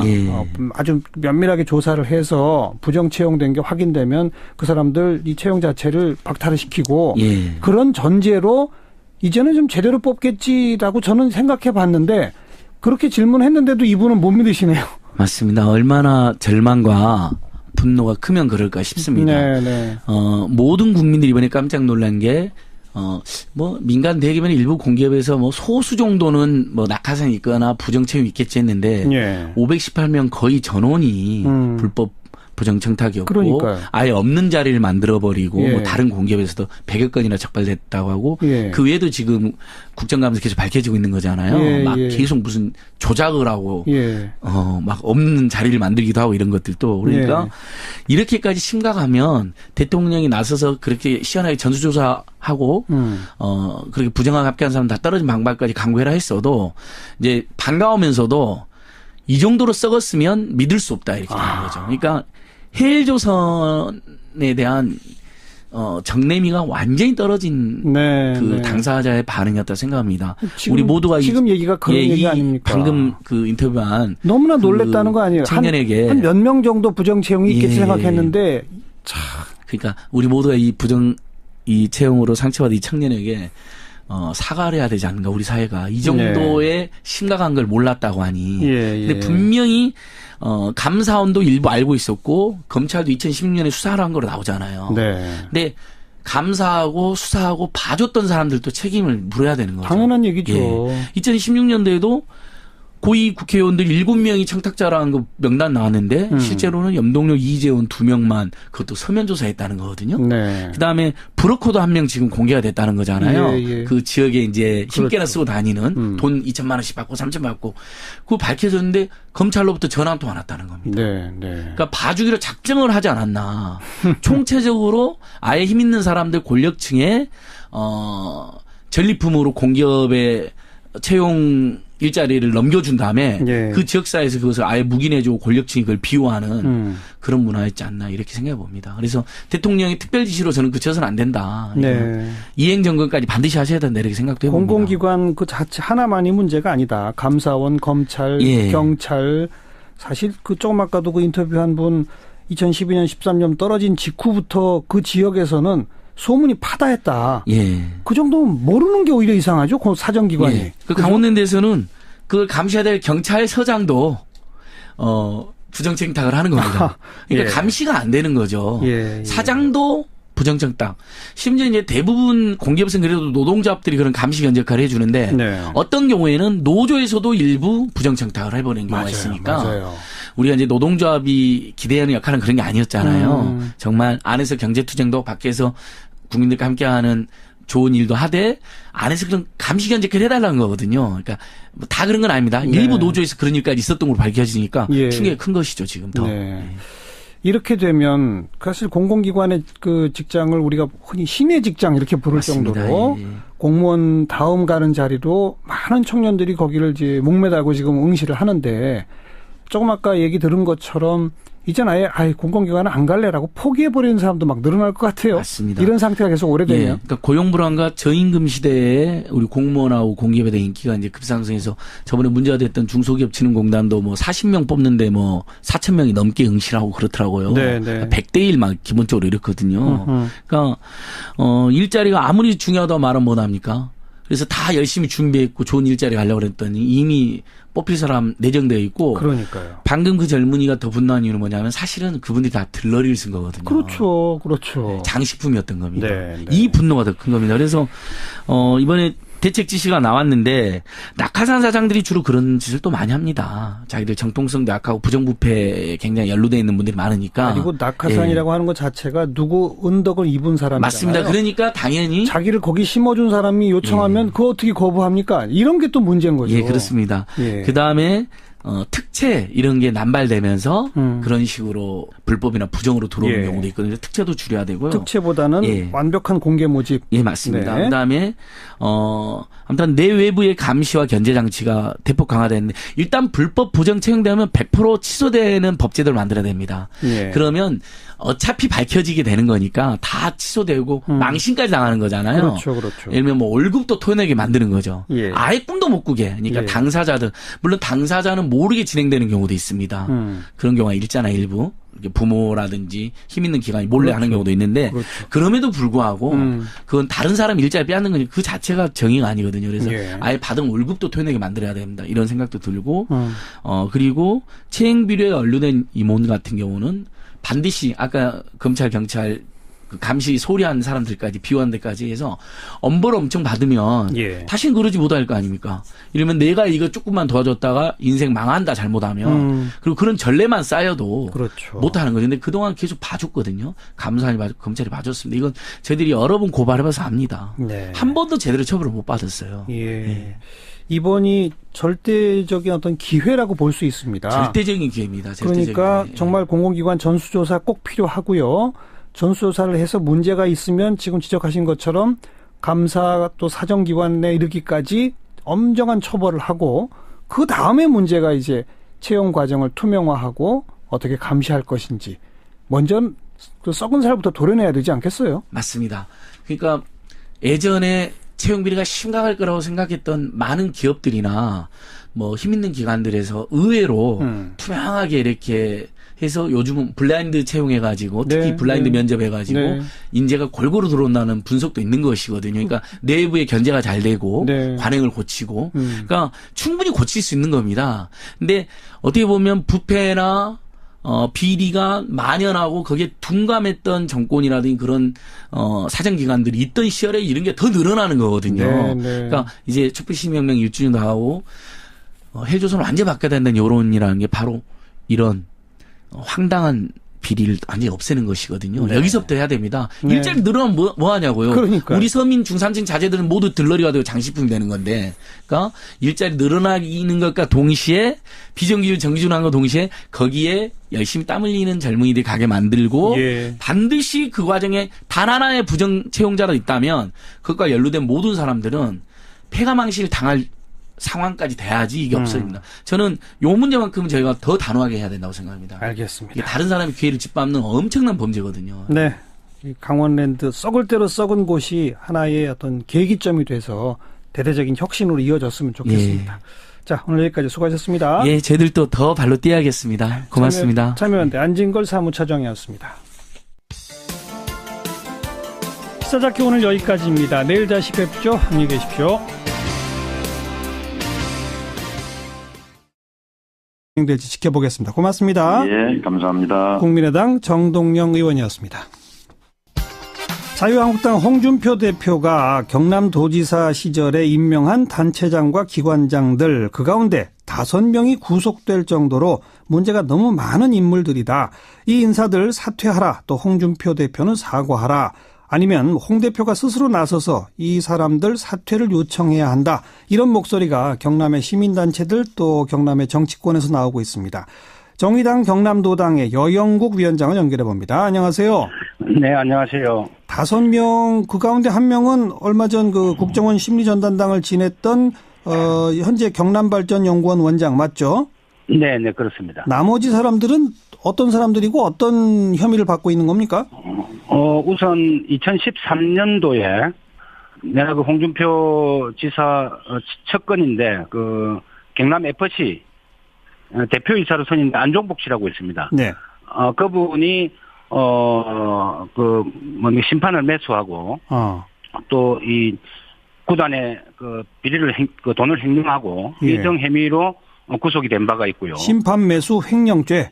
네네. 그다음에 또 이제 한참 시끄러웠던 그 홍준표 지사 소환 운동이 전개됐을 때, 네네. 맞불을 놓는다고 경남 교육감 소환 운동을 홍준표 지사 측에서 그 전개한 바가 있습니다. 그랬었죠. 이때 그 홍준표 지사가 임명한 최측근들이 기관장으로 있는 그분들이 주도적으로 네. 그 일에 개입을 하고 심지어 이제 도민 개인정보 19만 명의 그 정보를 불법으로 빼내가지고 네네. 그걸 가지고 허위 설명을 하다가 예. 주민투표법 위반 등등으로 그때 경남개발공사 사장 아까 앞에 말씀드린 그 경남 FC 대표이사 예. 다른 대표이사입니다. 예. 그 두 사람이 구속된 바가 있고요. 그 두 사람은 이제 허위 설명죄로군요. 그렇습니다. 예. 그리고 또요. 그리고 이제 올 5월달에 대통령 선거가 있었지 않습니까? 네네. 그 홍준표 도지사 후보가 자유한국당 후보로 출마를 하셨는데, 예. 그때 유세장에 경남도의 그 간부가, 네. 이제 그 위협적으로 유세에 참가 동원을 한 거죠. 이게 어린이집 단체를 동원을 한 거죠. 예. 그 혐의로, 지난주에, 구속이 되었고요. 그건 이제 선거법 위반이겠군요. 그렇습니다. 아주 다양하네요. 구속 사유도. 네. 근데 이렇게 문제 있는 분들이 여러 드러나는 걸로 봐서는 지금 나머지 자리 보존하고 있는 분들도 문제가 많다. 이런 말씀이신 거죠? 우선 이제 그 발전연구원장 같은 경우에 구속됐지 않습니까? 네. 그건 경상남도의 정책을 좀 위반하는 싱크탱크 역할입니다. 네네. 정책 전문가를 사실 선임하지 않고, 예. 정치 공작 전문가를 선임을 했단 말이죠. 국정원 심리전단장 출신이니까. 예. 맞습니다. 예. 그때부터, 많은 시민단체나 이쪽에서 전문가가 아니기 때문에, 네. 이거는 제고해야 된다. 이런 비판들이 많이 있었는데, 예. 결국은 이제 이런 사건이 터졌고요. 예. 그리고, 또 여전히 이제 홍준표 지사와 정치적 그 뜻을 같이 하면서, 네.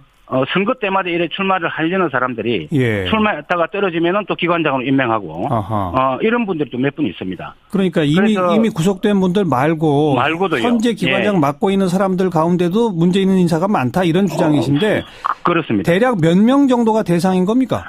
우선 이제 출자 출연 기관장이 13분입니다. 예. 13분인데 저희들이 뭐 13분 다 물러나라 이러기보다도 전문성이 없거나 또 내년 지방선거라는 정치적 지향성을 가지고 있는 인사들은 네. 물러나라. 예. 이렇게 요구를 했고 추석 전에 그 정무부지사를 하고 있던 분은 그때 사퇴를 하고요. 예. 이번에 이제 발전연구원에 구속되면서 사퇴를 하고. 예. 이래서 아마 몇 분은 좀 사퇴를 하지 않을까 이렇게 예측을 하고 있습니다. 네네. 꼭 찍어서 누구누구가 나가라 이렇게 공개하시진 못하나요? 우선 이제 저희들하고 경남도, 정의당과 경남도가 당정 협의회를 추석 직전에 한 바가 있습니다. 네. 그때 저희 당에서 경남발전연구원장, 그다음 경남개발공사 사장, 예. 뭐 대표적으로 그 변호인들 전부 다 사임시켰는데 법원이 국선 변호인 선정했다고 그 사람을 만난다? 그럼 앞뒤가 안 맞는 거 아니겠습니까? 그러니까. 게다가 재판에까지 안 나올 가능성도 얘기가 있어요. 나오죠. 예. 박 전 대통령이 그 삼성 재판 때 증인으로 채택이 됐었어요. 네. 근데 재판부에 강제 구인을 거부한 적이 있거든요. 예. 이 강제 구인이 말하자면 구속이랑 똑같은 건데 이걸 이제 우리가 구속을 거부한다 이런 건 좀 말이 성립이 안 되지 않습니까? 네. 근데 이제 이거 어떻게 거부하냐? 그 교도소 문 앞에서 나오라고 하겠죠. 예. 안 나가고 버티고 있는 거예요. 그럼 이제 팔다리를 들고 뭐 끌어내기도 마땅치가 않으니까. 예. 그러면은 이제 강제 구인 거부가 되는 거거든요. 아하. 그럼 재판은 본인이 거부할 수 있어요. 이건 또 권리긴 권리입니다. 네. 그러면은 변호인만 나와가지고 궐석 재판이 되는 거죠. 그렇게 될 가능성이 크네요. 현재로 봐선. 형사소송법상 정당한 사유 없이 피고인이 출석을 거부하고 교도관에 의해 인치할 수 없다고 인정되면 이 인치라는 게 강제 구인이거든요. 예. 그러면 국선 변호인만 출석한 상태에서 공판이 진행이 되는 거죠. 어쨌든 정상적 공판은 힘들겠네요. 매우 이미 비정상적이죠. 사실 이 상황 자체가. 네. 그리고 뭐 그런 이야기까지 나오고 있습니다. 국선 변호인이 서울중앙지법에 30명인데 혼자 5명을 써버리면은 정당한 기회가 돌아갈 사람들한테 이게 줄어든다. 그렇죠. 뭐 이런 지적도 있긴 있고. 예. 21년 전에 전두환 노태우 전 대통령이 이런 적이 있어요. 똑같은 전략을 썼습니까? 변호인 총사퇴, 국선 변호인 선임, 뭐 이건 다 결과가 정해져 있는 재판이다. 근데 이제 결국 뭐 유죄 판결 뭐 받았죠. 거기다가 뭐 유엔 인권 회의 등 유엔의 인권 침해를 호소한다 이런 것도 마땅치가 않아 보이고 결국은 형량에는 별로 관심이 없는 게 아닌가. 네. 이럴 경우에 차라리 재판이 빨리 끝나라. 형량이 어느 정도 됐든지 간에. 그럼 그 다음에는 뭔가 정치적 해결을 모색해 볼 수 있다. 네. 뭐 사면이라든지. 뭐 그런 쪽으로 흘러가는 것 같습니다. 그런데도 아무튼 뭐 물리적 시간이 필요하니까 11월 중순쯤 그렇죠. 절차는 다 밟아야 되는 거니까요. 연내에 선고가 내려질까 모르겠네요. 그렇죠. 예. 네, 수고하셨습니다. 감사합니다. 윤태권 실장이었습니다. 7시 5분 2부에 다시 올게요.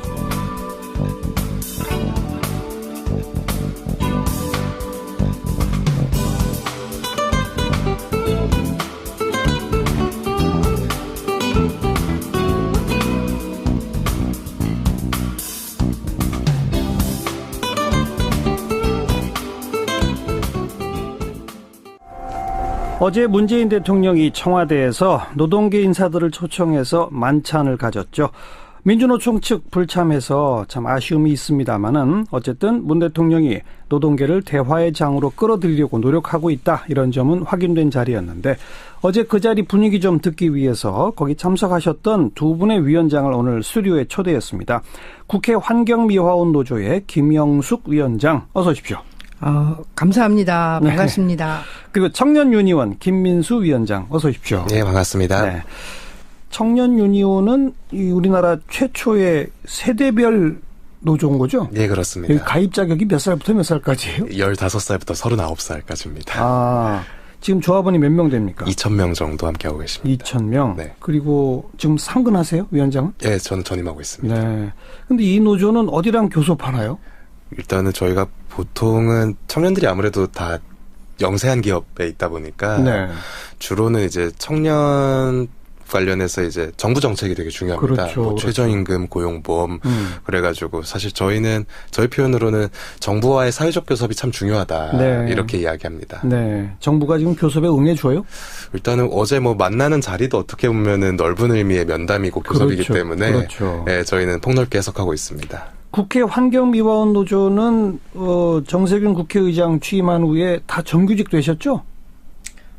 근데 아직 정규직 되기에는 약 한 2년이라는 기간이 있습니다. 기간제법에 따라서 이제 그렇게 돼갖고 그게 좀 이게 좀 아이러니하죠. 어쨌든 그러니까 기존에는 계약직 형태였었습니까? 어떻게 됐었습니까? 전에는 뭐 용역에 소속돼 있었죠. 용역회사. 예. 근데 지금은 이제 국회 사무처 소속으로 신분은 바뀌었죠. 예, 직원은 됐죠. 그런데 신분증도 이제 국회 직원이 됐고. 근데 2년 계약으로. 2년이라는 기간제는 이제 저희가 연대를 하는 것이 구체적인 정책 연대에 바람직한 모습이다. 이런 대안을 제시한 바 있죠. 네. 방금 정동영 의원 지적하신 전쟁 반대 결의안 그리고 후분양제. 이건 오히려 네. 더불어민주당하고 연대하시는 게 훨씬 빠른 거 아닌가요? 민주당은 지금 후분양제에 대해서는 소극적입니다. 그리고 전쟁 반대에 대해서는 물론 민주당도 찬성하겠지만 야당이 선제해서 이렇게 선도적으로 하는 것이 오히려 힘이 있죠. 말하자면 자유당까지를 다 끌어들여서 전쟁 반대한다는데 어떤 당이 반대하겠습니까? 예. 알겠습니다. 그런데 정책 연대로 끝납니까? 선거 연대까지 갑니까? 이건 또 상당히 중요한 차이인데요. 네, 이제 정책 연대는 이제 가치 연대라고 말씀드릴 수 있고요. 예. 이 정책 연대가 이제 그 성과를 보이면 최고 수준의 연대에서 최고 수준이 선거 연대라고 생각합니다. 네. DJP 연대하고 선거 연대지 않습니까? 대통령 선거 연대. 그런 것처럼 내년 지방선거에서 양당이 다 지금 곤궁한 처지거든요. 지방선거 전망이 암울하고. 그렇기 때문에 또 인재도 부족하고 그러니까 두 당이 이 최종 목표를 선거 연대에다 두고 하나둘 이렇게 협력해 가는 것이 바람직하다고 봅니다. 지방선거에서 선거연대란 얘기는 뭐 예를 들어서 서울시장에는 어느 당만 후보를 내고 뭐 경기지사는 어느 당만 후보를 내고 뭐 이런 걸 말하는 거죠? 그렇죠. 두 당 다 약세인데 따로따로 후보가 내서 다 떨어지는 것보다 그러니까 지역을 나눠서 이렇게 협력할 수도 있겠죠. 그런데 그것이 느닷없이 되면 이게 또 인위적인 선거연대가 되는데 방금 말씀드린 전쟁 반대 결의안이라든지 후분양제라든지 등등 이런 그 정책 연대를 해감으로써 토대를 만들 수가 있죠. 그런데 그 정도까지 그 선거연대까지 할 바에는 아예 두 당이 통합하는 게 지방선거에서 득표율을 높이는 데는 훨씬 효과적이지 않겠느냐. 얼마 전 국민의당 연구소에서 실시한 여론조사도 두 당이 합하면 시너지가 큰 걸로 나왔단 말이에요. 그러면 다시 말해서 지방선거 앞두고는 정책 연계 논의가 가다가 통합론이 급부상할 가능성이 크지 않을까요? 그거에 오류가 있습니다. 뭔 얘기냐면요. 40석 국민의당과 20석 바른정당이 합쳐서 60석이 되면 시너지가 난다. 국민의 지지율이 올라간다 이랬는데요. 그거는 사실과 다른 얘기입니다. 60석이 될 수가 없어요. 바른정당이 일단 일부가 절반 이상이 자유한국당으로 돌아간다는 거 아니겠습니까? 그러고 이렇게 개별적인 의견으로 보면은 적게는 더 4, 5명, 많아야 7, 8명이 아마 합류할 수 있을 거예요. 바른정당이. 그리고 바른정당과 통합에 반대하고 정체성을 섞어놓는 거에 결사 반대하는 의원들이 또 국민의당에 있기 때문에 이렇게 되면은 결국 40석 플러스 알파가 아니라 40석 마이너스 알파의 정당이 되고요. 숫자로 줄어들 뿐만 아니라 그 줄어든 정당이 보수야당이라는 거예요.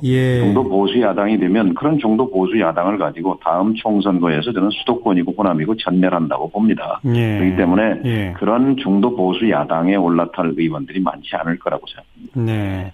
그 말씀은 얼마 전 박지원 의원 같은 경우 통합된다면 자기는 탈당한다는 식의 의사를 표명했는데 그런 의원들이 꽤 있다 이런 말씀이시고 정동영 의원도 만약 통합론이 급부상하면 탈당하실 건가요? 통합을 접었으니 그럴 일도 없을 거라고 생각합니다. 그리고 원칙 없는 인위적인 통합은 일관되게 확고하게 반대하는 입장이고 또 제가 당에 있는 한 그럴 일은 없을 거라고 생각합니다. 반대로 더불어민주당과 조금 더 강력한 정책 연대라든가 이런 거는 불가능할까요? 그러니까 제가 전당대회에서 당대표 선거에서 줄곧 주장한 것이 이 탄핵연대, 바른정당을 고맙게 생각해야 된다. 바른정당이 없었으면 탄핵이 됐겠느냐. 네. 그러니 이 탄핵연대를 개혁연대로 진화시켜야 된다. 그리고 이 개혁연대를 바탕으로 입법연대를 만들어야 된다. 그래서 국민이 원하는 개혁을 해야 재벌개혁, 검찰개혁, 언론개혁, 정치개혁을 해야 국민의 삶이 나아질 수 있다. 이게 이제 저의 주장이지요. 예, 그렇기 예. 때문에 국민의당과 바른당의 연대 방향을 개혁연대로 잡아서 아하. 거기에 민주당까지 함께 할 수 있는 거죠. 네. 민주당 방향으로 바른정당을 끌어당기자 이 말씀이신 거군요.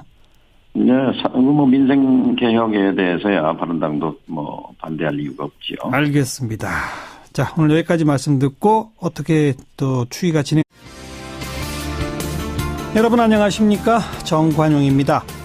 국민의당은 오늘 의원총회를 열고 바른정당과 통합보다는 정책연대부터 이뤄나가자 이렇게 당론을 모았습니다. 안철수 지도부의 통합 움직임에 일단 제동이 걸린 셈인데요. 그동안 통합에 반대하는 입장을 표명해온 정동영 의원의 이야기 잠시 후에 들어보겠고요. 홍준표 대표가 경남지사 시절에 임명한 인사들 문제가 제기되고 있네요. 홍 대표가 임명한 사람들 가운데 무려 5명이 구속될 정도로 문제가 많은 사람들이다 이런 얘기인데 정의당의 경남도당 여영국 위원장의 설명 들어보고요. 오늘 7시 5분 2부에서는요. 어제 청와대에 다녀온 두 분의 위원장을 만나봅니다. 문재인 대통령과 노동계 인사들의 첫 만남이 어저녁에 있었는데 국회 환경미화원 노조 김영숙 위원장 또 청년유니온의 김민수 위원장 두 분을 스튜디오에서 직접 만나봅니다. 그리고 안진걸의 이웃사람 코너에서는요. 이 공공기관 부정채용의 문제 이야기해 볼 텐데 강원랜드 부정채용의 피해자와의 인터뷰도 보내드리겠습니다. 잠깐 광고 듣고 시작하죠. 국민의당과 바른정당의 통합론이 급부상했었죠. 그런데 오늘 국민의당 의원총회에서 통합은 아니다. 정책연대 그리고 선거연대부터 해나가자 이렇게 입장을 정했다고 하네요. 애초부터 바른정당과의 통합에 반대 목소리를 내오셨던 국민의당의 정동영 의원 이야기 들어보겠습니다. 안녕하세요. 네, 안녕하십니까. 네. 박사님.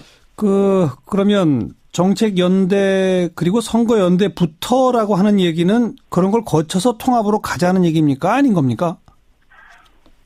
그러니까 통합이 아닌 연대 쪽으로 방향을 튼 건지 네. 이 통합의 속도를 조절한 건지 예. 이렇게 묻는 분들이 많은데요. 예. 저는 이 통합이 아닌 연대 쪽으로 방향을 튼 거라고 생각합니다. 예. 근데 안 대표는 모르지요. 또 속도 조절한 거라고 생각할 수도 있겠죠. 오늘 의원총회에서 많은 의원들이 발언을 쭉 하셨을 거 아니에요? 네. 대체로 저는 서울시청 국정감사가 있어서 앞에 발언을 하고 끝까지 있진 못했습니다만 네. 어쨌든 바른정당과의 통합은 일단 접은 것이고 네. 정책 연대를 하는 것이 대안이다라는 제 얘기를 했었고 아마 그게 다수 의견이었던 것 같아요. 그러니까 정동영 의원 조금 아까 말씀하신 것처럼 통합에서 연대로 방향을 틀었다 쪽이 다수다. 예, 그렇죠. 근데 그동안 알려지기로는 통합 쪽이 훨씬 다수인 걸로 알려졌는데 그러면 갑자기 입장이 바뀐 겁니까? 어떻게 된 겁니까? 그것은 잘못 알려진 거지요. 그리고 의도적으로 그렇게 언론에 흘렸다고 생각합니다만 그건 옳지 않은 태도입니다. 40명 의원 가운데 30명 정도가 동의 이런 것들이 다 의도적으로 잘못된 정보를 흘린 거다 이 말씀인가요? 전혀 그렇지 않았습니다. 예. 예. 우리 정 의원께서는 애초부터 바른정당과의 통합에 안 된다는 입장이셨는데 그 이유를 한 말씀 해 주신다면? 인위적 통합은 해서도 안 되고 성공할 수도 없습니다. 가치 중심의 정치를 해야죠. 그러니까 정체성을 포기하고 공학적인 접근만으로는 국민에게 감동을 줄 수 없습니다. 예. 그렇기 때문에요. 역사적 뿌리가 다르고 노선이 다른 두 당을 인위적으로 합치는 그것은 될 수도 없고 또 성공할 수도 없죠. 바람직하지도 않고요. 네. 예. 정체성과 가치가 다르다라고 말씀하셨는데 그런데 정책연대는 가능한가요? 그러니까 햇볕 정책을 버려라 이런 부분에서 분명하게 차이가 드러나잖아요. 네. 이런 부분은 곤란하지만 예컨대 제가 아침에 제안한 것은 안철수 대표가 앞장서서 바른정당과 적극적으로 연대해가지고 트럼프 미국 대통령이 국회 방문 연설을 하기 전에 네. 서울에 오기 전에 어떤 경우에도 전쟁은 안 된다 하는 전쟁 반대 결의안 같은 거를 국회에서 통과시키는데 두 당이 적극적으로 연대를 하는 게 좋겠다. 네. 그리고 또 이번 국감에서 초기에 그 의제화가 됐던 아파트 후분양제, 이것은 한국 사회 불평등의 뿌리를 건드린 문제이기도 한데요. 예. 문제와 관련해서 바른당과 적극적으로 연대를 해서 아파트 후분양제를 관철해냄으로써 국민의 90%가 지지를 하는데요. 토건 세력의 저항이 만만치 않을 텐데 이걸 뚫고 이런 부분을 찍어서 사퇴를 해야 된다. 예. 뭐 이렇게 주장을 했는데 뭐 그분 포함해서 몇 분 더 있습니다만 지금 맹단을 말씀드리기는 그렇습니다. 예. 네. 그리고 홍 대표는 사과하라. 그리고 홍 대표가 스스로 나서서 이 인사들 사퇴를 요청하라라고 지금 주장하고 계신 거죠. 네, 그렇습니다. 근데 이게 뭐 이런 요구가 받아들여지지 않는다면 어떻게 대응하실 생각인가요? 우선 이제 아마 지금 우리 그 경상남도는 권한대행 체제지 않습니까? 네. 권한대행 체제이기 때문에 이제 자유한국당이 또 의회에 다수를 점하고 있습니다. 네네. 뭐 이러다 보니까 권한대행도 그쪽에 눈치를 볼 수밖에 없는데. 예. 어쨌든 지금 그 제1야당 대표가 전직 도지사고요. 그렇죠. 현실 권력이지 않습니까? 네. 또 그분이 임명한 기관장들이 그대로 다 남아있단 말이죠. 예. 이런 상태에서 그 행정부지사가 도정을 진행하는데 언제든지 갈등이 생길 수 있는 그 요인이 되거든요. 그렇겠죠. 예. 뭐 그런 점에서 많은 시민단체나 또 의회 안에서 사퇴하라고 요구를 좀 하고 있는데, 네.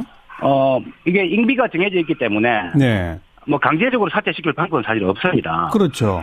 그러나 이제 뭐 감사라든지 등등 이제 그간 홍준표 체제 하에서 여러 가지 이제 뭐 비리 문제나 이런 게 좀 많이 제보들이 많이 있었거든요. 예, 알겠습니다. 뭐 그런 걸 좀 확인하는 과정에서 문제를 좀 정리해 가야 된다 생각입니다. 그러니까 경상남도가 행정력을 감사권을 동원해서 그분들을 사퇴하도록 만들어야 한다 이런 요구시로군요. 네, 그렇습니다. 알겠습니다. 네, 경상남도 정의당의 경남도당 위원장 맡고 계신 여영국 위원장이었습니다. 오늘 고맙습니다. 네, 고맙습니다. 윤태권 실장 어서 오십시오. 네, 안녕하세요. 법원이 박근혜 전 대통령 국선 변호인단을 선정했다면서요? 예, 신상은 안 밝혔어요. 근데 이제 곧 나타나겠죠. 네, 뭐 변호를 하려면 얼굴을 보고 해야 그렇죠. 되니까요. 서울중앙지법 형사합의 22부 여기가 박 전 대통령 재판부입니다. 네. 오늘 박 전 대통령의 사선 변호인 전원 사임에 따라 필요적 국선 변호 사건이 되었다. 법조 경력 6년 차부터 31년 차까지 경력과 희망 여부 등을 고려해 직권으로 5명의 국선 변호인을 선정했다. 이렇게 밝혔어요. 5명? 예. 한 사람의 피고인한테 5명의 국선 변호인이 붙는 것은 우리나라 사법 역사상 처음이라고 봐요. 처음이다. 예. 그만큼 힘든 재판이라는 거겠죠? 그렇죠. 그리고 이 국선 변호인이라는 게 보통 사회 경제적으로 힘든 분들이 해당을 받는 거지 않습니까? 자기 돈으로 변호인을 선임할 수 없는 분들. 그런데 이런 부분은 이제 뭐 여러모로 보나 예외적일 수밖에 없죠. 예. 네.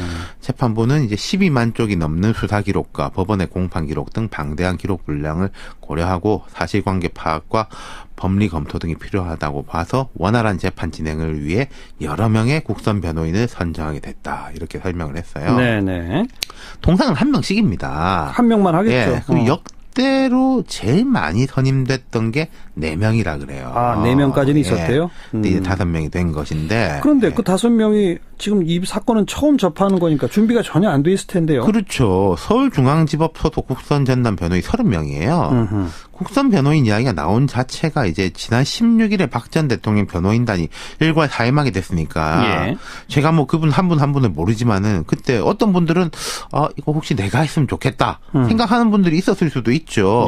그렇다 하더라도 물리적 시간 자체가 부족하고 오늘부터 아마 기록에 대해서 공식적으로 접근할 수 있게 될 겁니다. 그럼 앞으로 어떻게 돼요? 재판이 좀 미뤄지겠네요. 그러니까 법 쪽의 이야기로는 이 대체로 지금까지 뭐 변호사들이니까 뉴스야 봤겠지만은 구체적으로 내용 파악을 하려고 하면은 3주에서 1개월은 걸릴 것이다. 5명이. 예. 그렇다면은 재판은 빨라야 11월 중순쯤 재개될 것으로 예측되고요. 예. 또 하나 박 전 대통령이 국선 변호인단하고 신뢰관계를 가질 수 있을 거냐. 그게 이제 매우 의문스럽죠. 안 되겠죠. 박 전 대통령은 지금 재판부에 대해서 신뢰를 잃었다 이렇게 밝힌 바가 있고 이건 뭐 전혀 다른 이야기입니다만은 본인의 원래 몸담았던 자유한국당이 탈당 문제로 간접적으로라도 접촉하려고 해도 접촉 자체가 안 되고 있거든요. 네. 이걸 미루어 볼 때 박 전 대통령이 국선 변호인의 접견 요청을 거부하며 재판 진행에 협조하지 않을 가능성이 크죠. 가능성이 크다고 하셨는데 저는 100%일 거라고 생각하는 게 자기